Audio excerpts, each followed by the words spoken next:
ফেনীতে ডিবি পুলিশের পরিচয়ে এক নারীকে অপহরণের চেষ্টার অভিযোগে ৬ ভুয়া পুলিশ সদস্যকে আটক করেছে ফেনী মডেল থানা পুলিশ।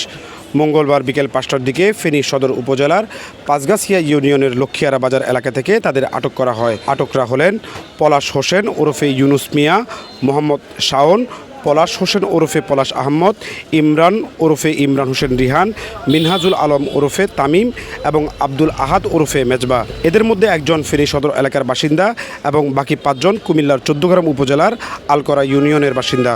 পুলিশ ও স্থানীয় সূত্রে জানা যায়, আটকরা একটি হাইস মাইক্রোবাসে পুলিশের মনোগ্রামযুক্ত স্টিকার লাগিয়ে নিজেদের ডিবি পুলিশের সদস্য পরিচয় দেয়। তারা পরিকল্পিতভাবে ওই নারীকে তুলে নেওয়ার চেষ্টা করে। ঘটনার দিন সন্ধ্যায় লক্ষ্মীয়ারা এলাকায় ওই নারীর বাড়িতে গিয়ে স্বজনদের ভয়ভীতি দেখায় তারা। এ সময় এলাকাবাসীর সন্দেহ হলে দ্রুত বিট পুলিশকে খবর দেওয়া হয়। পরে পুলিশ ঘটনাস্থলে গিয়ে তাদের আটক করে। এই ঘটনায় ভুক্তভোগী নারীর পিতা আব্দুল হাই বাদী হয়ে ফেনী মডেল থানায় একটি অপহরণ মামলা দায়ের করেছেন। ঘটনাস্থল থেকে পুলিশের স্টিকার লাগানো একটি হাইস মাইক্রোবাস জব্দ করা হয়েছে। প্রাথমিক জিজ্ঞাসাবাদে জানা গেছে, প্রেম গঠিত বিষয়কে কেন্দ্র করে ওই অপহরণের চেষ্টা করা হয়।